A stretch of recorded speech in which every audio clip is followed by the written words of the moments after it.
भालू और सच्ची दोस्ती। बहुत समय पहले दो अच्छे दोस्त एक गांव से जंगल की ओर निकले। वे दोनों एक दूसरे के बहुत करीबी थे और हमेशा कहते थे कि चाहे कैसी भी मुसीबत आए, वे एक दूसरे का साथ कभी नहीं छोड़ेंगे। जंगल का रास्ता लंबा और डरावना था। हवा सरसराती थी और पक्षियों की आवाजें जंगल को और भी रहस्यमय बना देती थी। चलते चलते अचानक झाड़ियों में खड़खड़ाहट हुई और वहां से एक बड़ा काला भालू बाहर निकल आया। भालू की गुर्राहट सुनकर दोनों दोस्तों का दिल कांप उठा।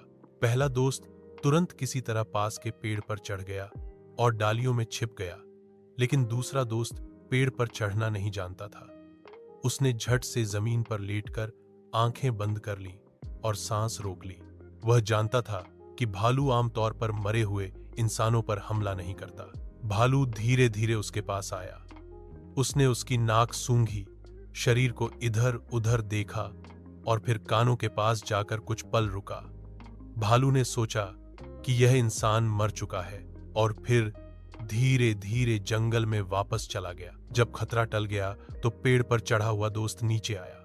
उसने हंसते हुए मजाक किया, अरे भाई, लगता है भालू ने तुम्हारे कान में कोई राज बताया है। जरा हमें भी बताओ, उसने क्या कहा। जमीन पर लेटा हुआ दोस्त गहरी सांस लेते हुए बोला, हाँ, भालू ने मुझे कान में यही कहा कि ऐसे दोस्त से सावधान रहो जो मुश्किल वक्त में तुम्हें अकेला छोड़ दे। असली दोस्त वही होता है जो संकट में साथ खड़ा रहे, न कि सिर्फ आसान रास्तों पर। यह सुनकर पहले दोस्त का सिर झुक गया। उसे अपनी गलती समझ आ गई। कहानी की सीख, मॉरल ऑफ द स्टोरी, दोस्ती की असली परीक्षा मुश्किल समय में होती है।